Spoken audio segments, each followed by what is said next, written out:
嗨，大家好！中国的第3艘也是亚洲有史以来最大的航空母舰003福建舰，终于在6月17日下水了。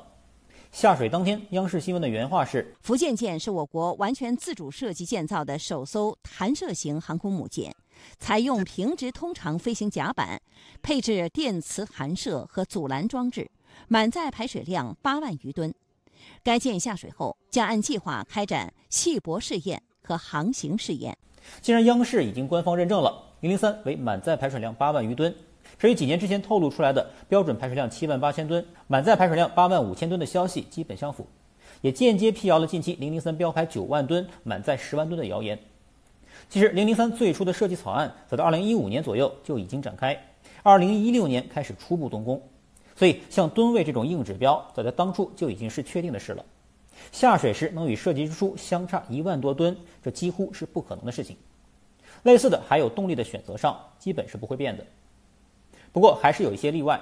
想必很多人都在这个003下水的航拍画面中注意到一个问题，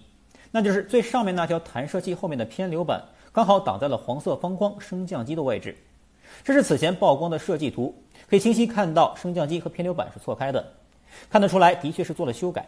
这个细节其实早在1年之前，2021年7月3日，经济学人曝光的一张003俯拍图上我就注意到了。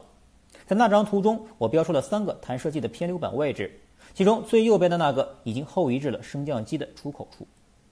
当时就分析，这是因为003的建造途中弹射器的类型发生了更换。这是位于辽宁葫芦岛舰载机训练基地的2条弹射器，经过测量，右边的蒸汽弹射器约为136米，左边的电磁弹射器为150米，两者相差了10来米。所以003要从蒸汽弹射改成电磁弹射，弹射器的长度就要相应增加，那么偏流板的位置也就只能后移了。而在航母建造之初，舰岛和升降机的位置都是早就设计好的，也不便做出更改，所以就造成了目前这样偏流板挡住升降机出口的样子。尽管看着的确有点局促，不过偏流板是可以随时放下的，也并不太会影响舰载机的进出。对于这一点，中船和军方想必已经缜密论证过了。003的电磁弹射器采用的是马伟明团队所研发的中压直流技术，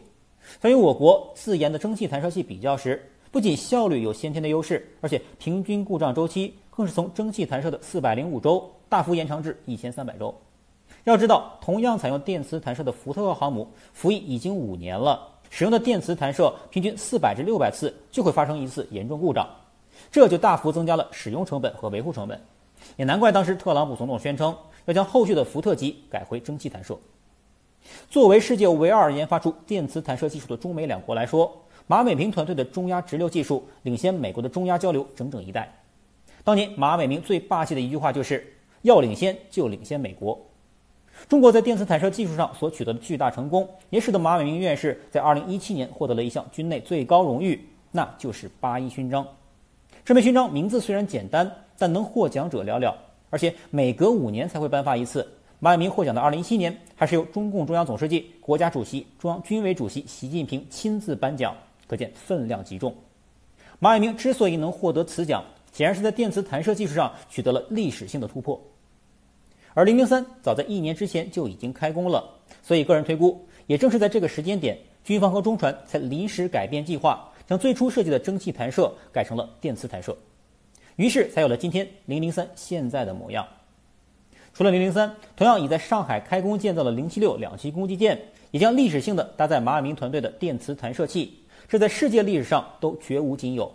可见军方对于我国电磁弹射技术的信心满满。马团队在翻过了电弹这座大山后，它的下一个目标将是舰载电磁炮。我们回到下水当天的6月17日，这是除了官方所公布的几段视频外，罕见拍到的003福建舰驶出4号船坞的场景。可以清晰看到它的周围有6至7只拖船伴随左右，而其行驶的方向则是一直向右，也就是地图中的这个方向。那么003最终的停泊西装地点会不会就是此前评估的那个位于东侧的新建港池呢？请大家记住位于港池内部的这艘货船，这是当天船讯网 APP 所监测的结果。虽然003的实时动向我们看不到，但伴随它左右的这6艘拖船却是很容易跟踪到的。这6艘拖船在行驶入新建港池后，也是在一艘大型货船的附近越来越慢，最终停了下来。这艘货船是不是跟刚才地图中所显示的那艘一模一样呢？没错，换句话说，003福建舰未来的西装地点也已经确定了，的确就是在之前推估的位于最右侧新建港池的这里。还记得前2期视频给大家介绍的上海海事局发布的第263号公告吗？那篇公告将港池的挖深作业完工时间延期至6月30日。我当时还特意对港池的尺寸进行了测量，证明公告所说的港池就是位于东侧的这座新建港池。如今看来，这个推迟至6月30日实属为烟雾弹。本频道从今年4月23日海军节当天第一个发布视频，预告003将于6月3日下水，但到了当天，江南造船厂4号船坞却毫无动静，反而来了一架美国的 RC-135情报机。上海海事局也随之发布了一篇港池推迟完工的烟雾弹。当时很多人都猜测003会在7月1日党的生日下水，不过我却让大家密切关注上海海事局的官网公告。没成想6月17日下水当天，也包括前一天，海事局官网却对长兴岛的江南造船厂只字不提，直到17日当天央视的报道才真相大白。如此看来，此次对于003福建舰下水日期的保密工作可谓做得滴水不漏，而且非常有针对性，希望不是因为看了我的视频。除此之外，动力方面，到现在为止，仍然有人认为003采用常规动力根本无法提供3条电磁弹射器所需的电量，这是一个明显的概念误区。我此前已经解释过，考虑到误解的人仍然很多，这里再简单说一下。电磁弹射与你所采用的动力类型完全没有直接联系，关键是船舰的总功率。无论是核动力还是常规动力，都要通过蒸汽轮机或燃气轮机将热能转化为机械能，一部分带动螺旋桨转动，另一部分带动发电机发电。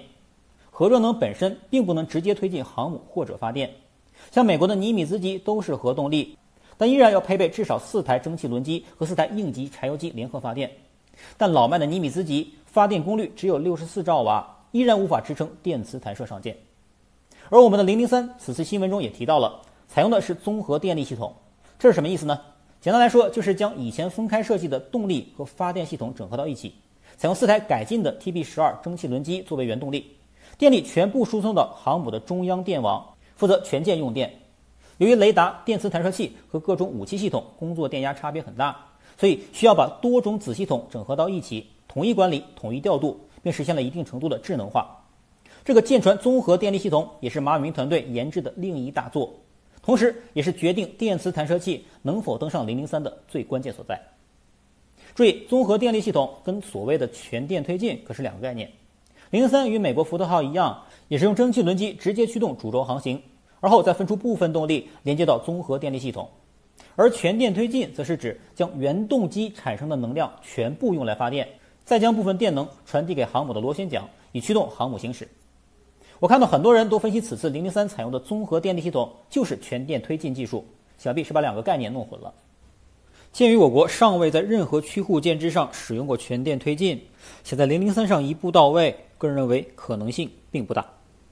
事实上，当今世界唯一使用全电推进的航母就只有英国的伊丽莎白女王级了，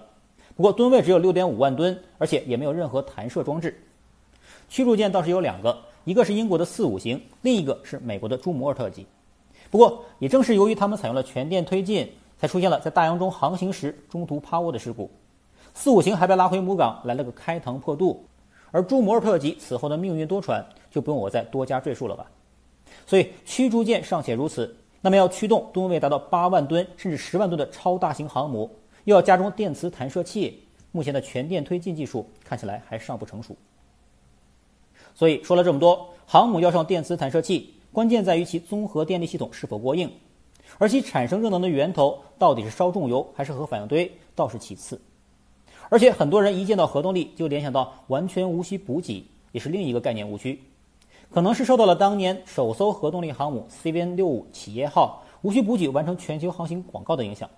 事实上，核动力航母无需中途加油而持续航行不假，但上面的舰载机仍然要不断补充航空燃油，而且航母上几千人的吃饭食材、淡水饮用同样需要补给。不仅如此，航母不会单独行动，周围的驱护舰只也不是核动力，依然需要每隔一段时间就要加油一次。所以核动力航母无需补给的说法显然就不成立了。最后，尽管央视新闻说福建舰下水后将按计划开展计波实验和航行实验，并未提到西装过程，但这并不意味着003就已经完成了全部西装工作。下水之前的预西装肯定是已经做了的，不过，核心部件如相控阵雷达和电磁弹射器等，仍然需要时间进行安装和调试。接下来才是码头静止的季泊实验，最后才是海试。按照以往的经验，这个过程大概要2至3年。所以，下次我们在长江口岸能够再次见到03的身影，最快将是在2024年了。而按照这个时间点测算，已经在葫芦岛航母舰载机训练基地频繁试飞的歼35，很可能会先于003服役。那么，会不会像此前推估的那样，歼35会先在001辽宁舰或002山东舰上进行起降测试，既锻炼了舰载机飞行员，又能缩短最终与003磨合的时间呢？这也是我们关注的重点。003下水了，004也已经开工建造，中国的航母之路正在按部就班地进行着。你我有幸今生可以见到一支强大的海军正在世界的东方崛起。好，那本期视频就录到这里，我们下期视频再见。